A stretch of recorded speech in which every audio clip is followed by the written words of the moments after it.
For as the light of the morning cometh out of the east, and shineth even unto the west, and covereth the whole earth, so shall also the coming of the Son of Man be. Therefore sanctify yourselves, that your minds become single to God, and the days will come that you shall see him. For he will unveil his face unto you, and it shall be in his own time, and in his own way, and according to his own will. This is unveiling Jesus Christ.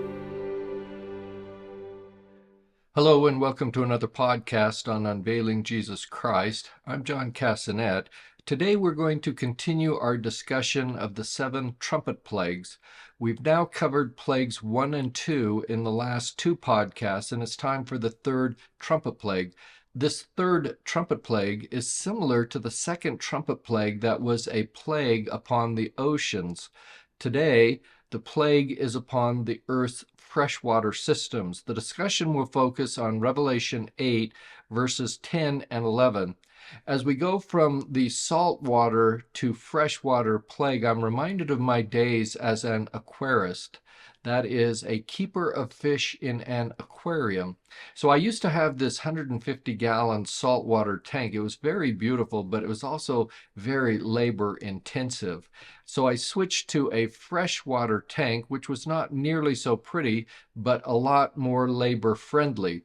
So today we are all apocalyptic aquarists as we go from the labor-intensive saltwater system to the freshwater plagues of the 3rd trumpet plague. For the nutshell version of this podcast, check out section 106 in my book. Since we're covering a whole 2 verses, we need to jump right in because we have a lot of ground to cover, or should I say, a lot of water to cover, starting in Revelation 8:10, which states, quote, "And the 3rd angel sounded, and there fell a great star from heaven, burning as it were a lamp, and it fell upon the 3rd part of the rivers and upon the fountains of waters." Close quote. From this verse we learn that when the 3rd trumpet angel of the 7th seal sounds, a great star, or in other words, a large meteorite, will fall from heaven. Bruce R. McConkie explains that some heavenly meteors or other objects appearing as stars will fall unto the earth.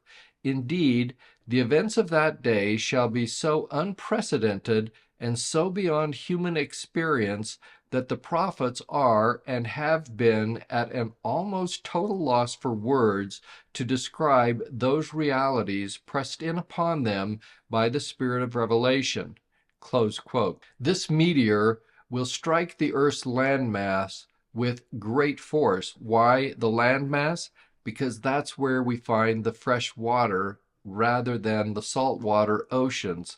This plague affects most directly waters other than those in the oceans from the 2nd trumpet plague.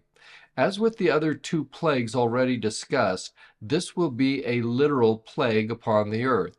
Warren Wiersbe poses the question of their literalness, saying, quote, "Are these judgments to be understood literally? We think so. If God could send these same judgments to Egypt in Moses' day, what is to prevent him from sending them upon the whole world? We can only imagine the tremendous economic consequences from the loss of farm and pasture land and from the pollution of pure water. Mankind has never appreciated the blessings of God's goodness in nature. Yet, even when he takes away some of those blessings, sinners will still not repent." Close quote. Just as 1/3 of saltwater bodies were affected during the 2nd trumpet plague, 1/3 of freshwater lakes, rivers, stream, and sources of fresh water are affected. We often try to understand how this can occur from historical precedent, as Joseph Seiss did, saying, quote, "And this bitterness is communicated to whatever it touches. It falls upon the 3rd of the rivers and upon the springs of waters. It sinks into the earth and impregnates the fountains and the wells. Such a thing is by no means impossible. On the 21st day of March, 1823, in one of the Aleutian Islands, there was a great volcanic explosion, and, as one of the results, The river water assumed the color of beer and was so extremely bitter as to be unfit for use. God is at no loss for means to effect his ends." Close quote. The meteor associated with this third trumpet plague will burn, as it were, a lamp. The words, "as it were," is saying the image has a certain appearance. It's not saying that it is a lamp. As with the second trumpet plague, this is a fiery, blazing meteorite passing through the atmosphere at supersonic speed, burning up from the friction of hitting the Earth's atmosphere. The third trumpet plague obviously complements the great mountain imagery of the second trumpet plague.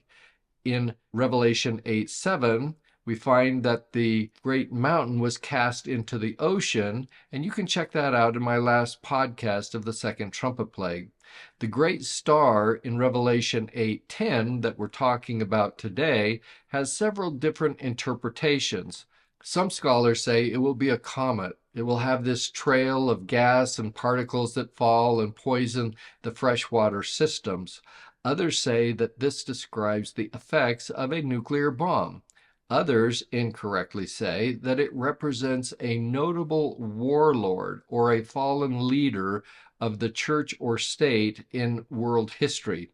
Needless to say, this plague involves a natural disaster in the future, not a man-made plague and not something from the past. Also, it has the now familiar fraction of 1/3, indicating that the effects of this plague are only going to be partial judgments. Peter Pett made the following observation, saying, quote, "So the first three trumpets are relatively localized and speak of devastating activities in nature in those areas, including possibly a falling meteor and other natural catastrophes, and angelic activity and heavy pollution of man's environment, causing bitterness in men's souls. When these things occur," says John, "and they have occurred numbers of times throughout history, they are to be recognized as part of God's judgments, as calls to repent and turn back to God, and as reminders that Christ is coming again." Close quote. Several notable LDS scholars interpret the great star as part of this trumpet plague as an angel who brings the judgments of God. For example, J. Perry is among those who states that because stars represent people in other passages of Scripture, the star called wormwood may represent an angel who is sent from God with bitter judgments upon the people. Close quote. Unfortunately, there is an error in this theologic logic. That is, John sees an image, a star that looks like a lamp, so they say it's a human spirit as though it's a star from premortality. Lucifer was a morning star, so by this logic, it could be him. The problem is, Lucifer destroying the wicked is a house divided against itself. So that rules out the possibility that this is Lucifer imposing or causing a judgment upon the wicked people. The image of the great star is distinct from the third trumpet angel that heralds the release of the great star by sounding his trump. The star and the angel are distinct.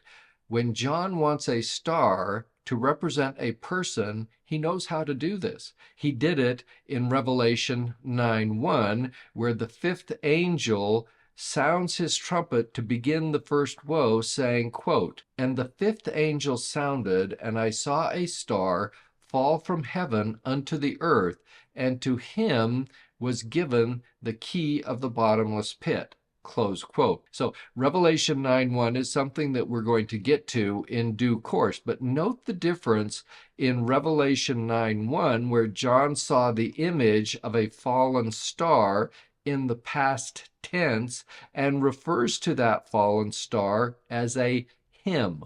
In Revelation 8:10, by contrast, there fell, meaning future tense, something that looks like a burning lamp, and we know it's not a burning lamp, but rather a fiery ball, much like the falling star in Revelation 9:1. But here in Revelation 8, we're talking about a meteorite as an it, not a him. The fallen star in Revelation 9:1 is a recognized and accepted symbol for Satan when he fell from his high status in the premortal existence, as recorded in Revelation 12:10, that again, we're going to get to that in due course. This great star, called wormwood, is a physical object that literally will fall from the sky in our future, as described in our next verse that we'll be talking about in a few minutes. So we're told that in Revelation 8:11, quote, "The name of the star is called wormwood, and the third part of the waters became wormwood, and many men died of the waters because they were made bitter." Close quote. This verse confirms that the star, which appears to be a burning lamp, is literally a star. That's because it has a name. So today, for just $29.95, the U.S. Star Name Registry will allow you to name a star visible in your location. So what happens here is, apparently John, when he has his vision back in 96 AD and he's on the island of Patmos, he sees the star, so he contacts the Roman Star Name Registry and he shells out 30 Roman denarius and says, "I want the star to be called wormwood." I'm pretty sure that's how all this came down. So why the name wormwood? Before you answer that, notice that it says the name of the star is called wormwood. It doesn't actually say the name of the star is wormwood. Some see a distinction between the name wormwood and a name that is called wormwood. In other words, an item that is called wormwood as opposed to something that is wormwood. Albert Barnes makes this distinction saying, quote, "The writer does not say that it would be actually so called, but that this name would be properly descriptive of its qualities. Such expressions are common in allegorical writings. The Greek word denotes wormwood, a well-known bitter herb. That word becomes the proper emblem of bitterness." Close quote. Joseph Seiss likewise adopts the same interpretive approach, saying that a name is assigned to this meteor, not as though it had previously been known or should become known by this name, but in a way descriptive of its qualities and effects. Properly designated, the name of the star is called wormwood, or, according to some manuscripts, emphatically, the wormwood. It's almost like wormwood is the nickname for this star. Now, you're very fortunate to have me as your host on this podcast because I happen to be an expert on nicknames. Every one of our 7 children has had multiple nicknames growing up, many of which are still with them today. And that's probably because the names of all our children start with the letter J, so we need something to distinguish them.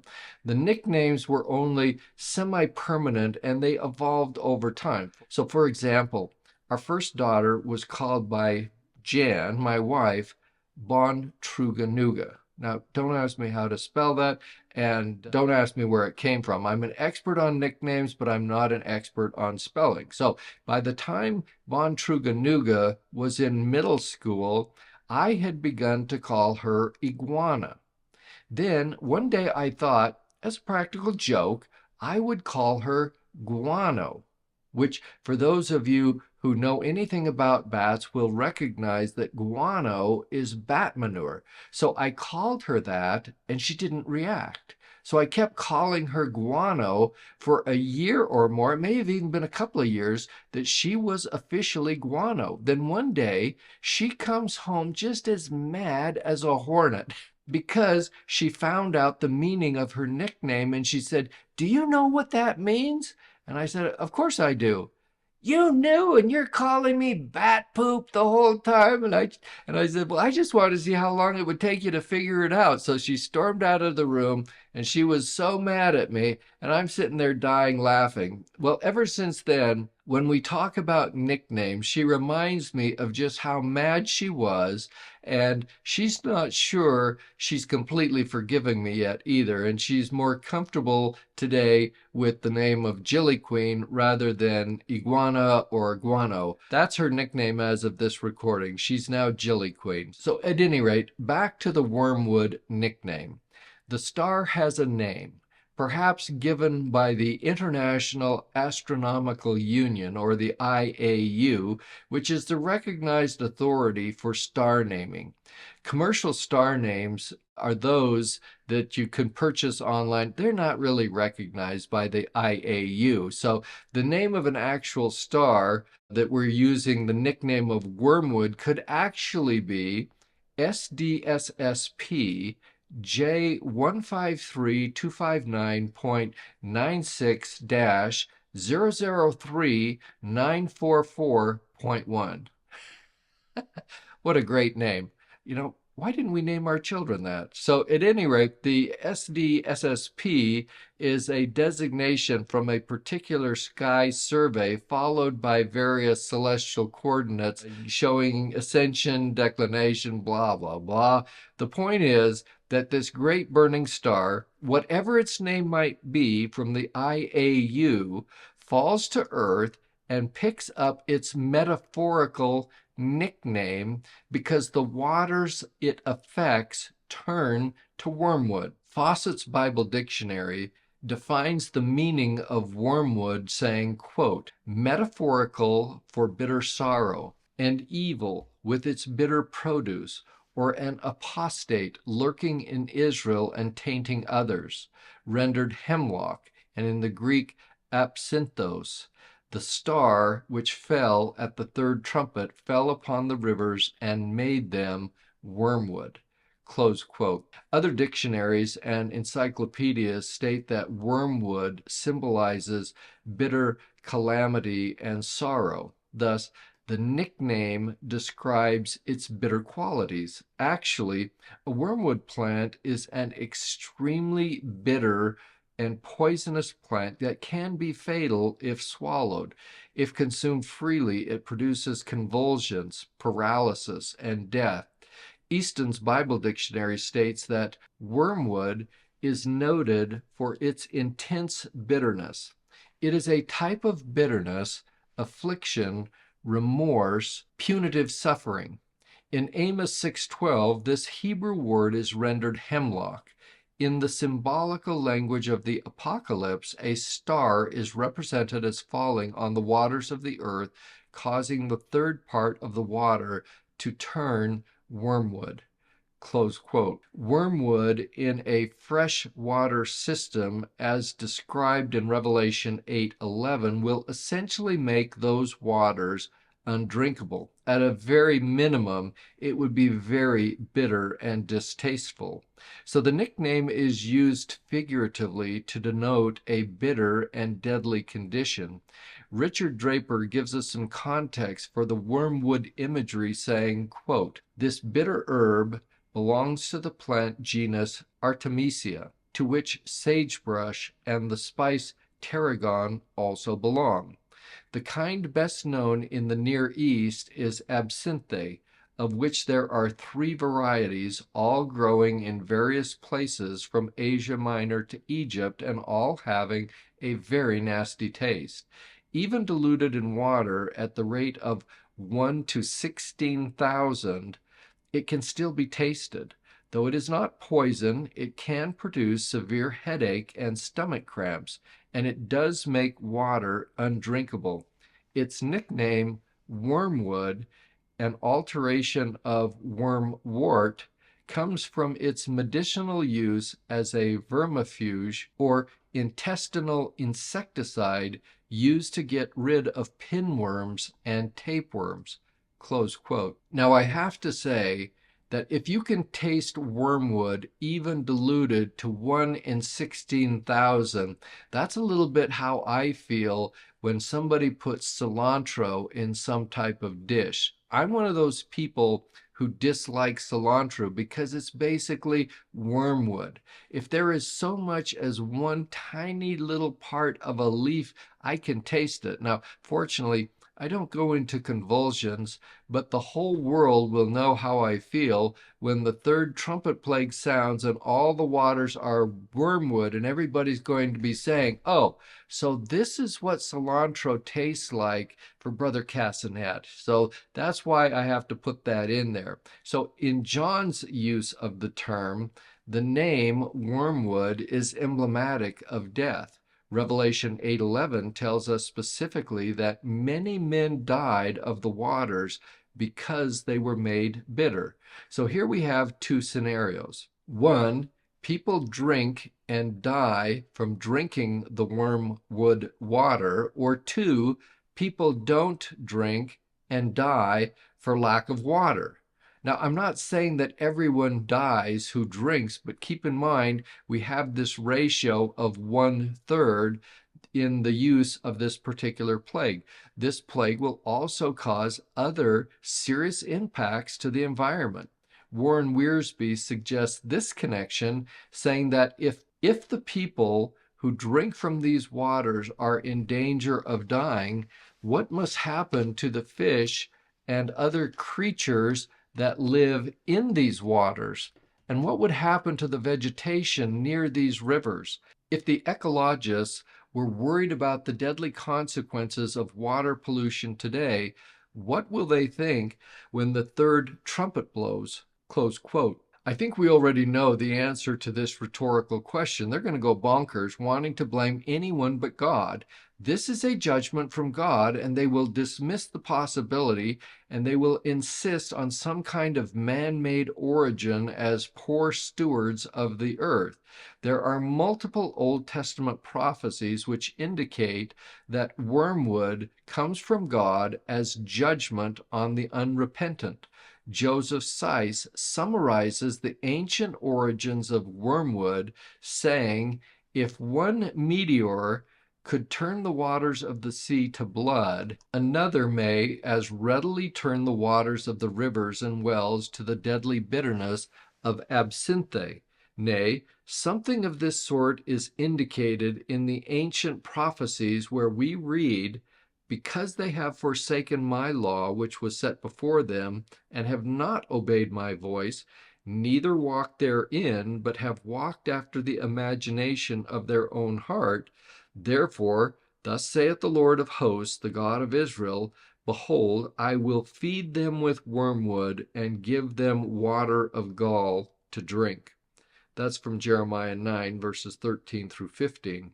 Even if this was figuratively fulfilled upon the apostate Jews, we are still warranted in counting on a more literal fulfillment in that great day, which is to repeat and bring to their fullest consummation all the judgments that have ever gone before it.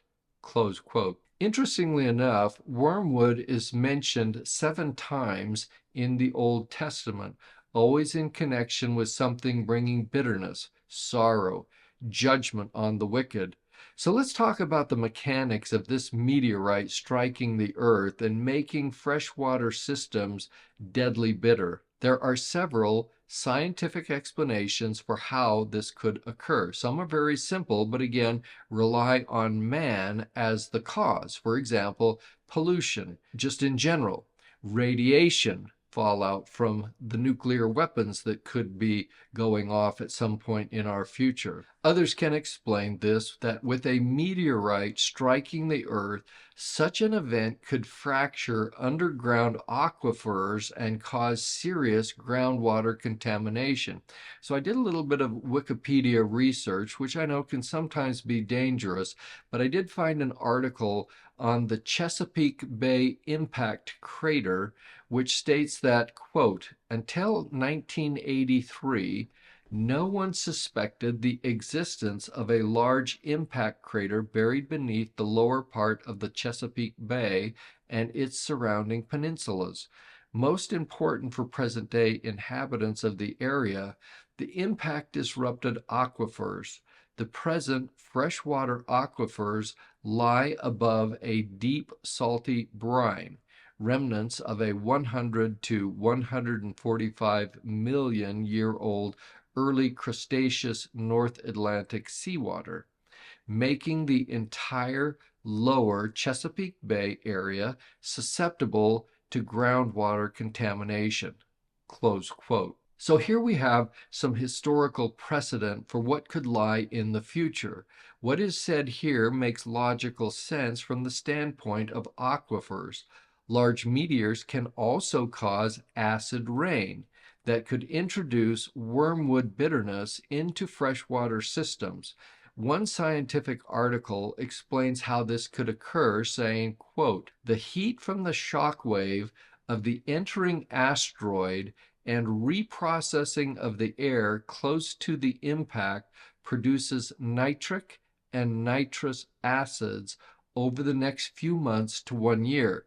The chemical reaction chain is 2 parts nitrogen to 1 part oxygen, and that then produces molecular nitrogen combined with molecular oxygen to produce nitrogen monoxide. So then you can take 2 nitrogen monoxides and combine them with molecular oxygen, which then gives you 2NO2, or essentially nitrogen dioxide. What happens is nitrogen dioxide is converted to nitric and nitrous acids when it is mixed with water. These are really nasty acids. They will wash out of the air when it rains." Close quote. Meteors and comets that strike the Earth hard enough can also cause radioactive fallout. Dr. Hugh Nibley has said that every 26 million years, everything starts getting stirred up and the Earth gets hit with a lot more meteorites than ordinarily. We're hearing a lot about comets today with Halley's, etc. Comets come regularly. When they hit the Earth, what happens? Well, they jar it to its foundations. Here's the Earth, and it is protected by a magnetic field that protects it from the cosmic rays from outside and from the solar wind from inside, both of which have radioactive particles. They're dangerous. When this comet comes and hits, what does it do? It shatters and breaks down the magnetic shield. When this gets very solidly whacked, what happens? The shield breaks down and the rays get through. Close quote. When radioactive particles get in the fresh water supplies, they can be carried by streams and rivers to population centers, and this could be the way in which many men could die, as predicted in Revelation 8:11.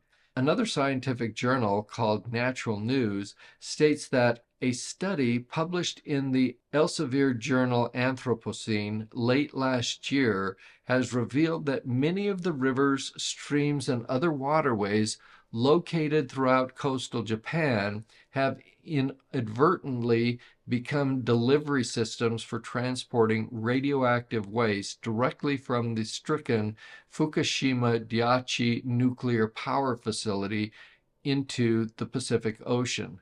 Close quote. So you'll remember a few years back we had that devastating 10.0 earthquake near this nuclear facility, and there was some radiation leaking. And so what they're finding in these journals is essentially you get radiation in the water and then it gets transported down to the Pacific Ocean. Well, the same thing could happen if we get radiation in systems that then get to some type of population center before they get to the ocean.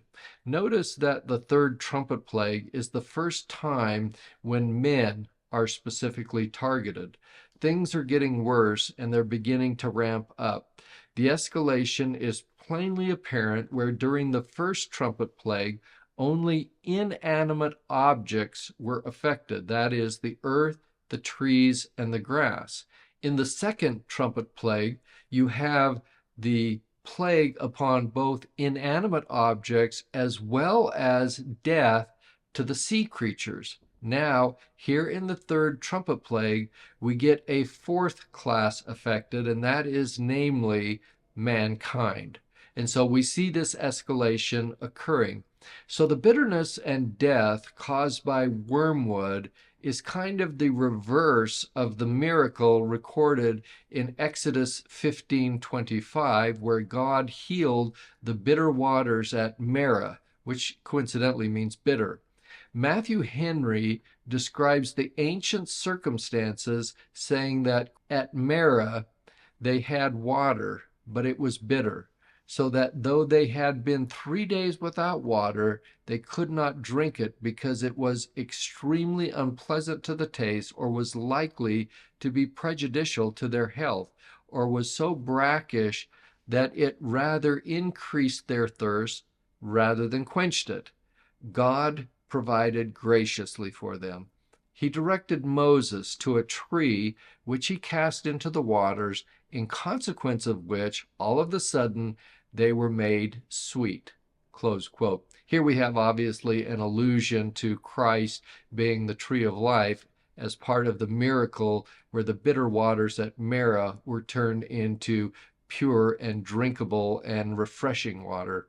Now notice the third trumpet plague also adds additional meaning to Doctrine and Covenants section 61:14 that I talked about in my last podcast. This verse states, quote, I, the Lord, in the beginning blessed the waters, but in the last days, by the mouth of my servant John, I cursed the waters. Close quote. So this has some added meaning to what we're looking at here with the third trumpet plague, where the freshwater systems are affected by this meteorite that falls like a burning lamp. So that concludes my discussion of the bitter wormwood waters in Revelation 8, verses 10 through 11. As you can see, the plagues are coming fast and furious and getting more serious. We barely have the meteorite from the second trumpet plague in the ocean when we get another from the third trumpet plague that affects fresh waters. This could be a meteor shower occurring. They are sequential, as I have said, that is, the trumpet plagues are sequential. In all instances, the effects of one are not complete before the next one begins. In my next podcast, we'll be talking about Revelation 8:12 and the fourth trumpet plague that brings physical darkness, in contrast to the fifth trumpet plague, which we also refer to as the first woe, that brings spiritual darkness. So I will see you for the fourth trumpet plague in due course. In the meantime, thanks for watching, listening, subscribing, and sharing, and to Jen and Kristen for all their help. I will see you next time on Unveiling Jesus Christ.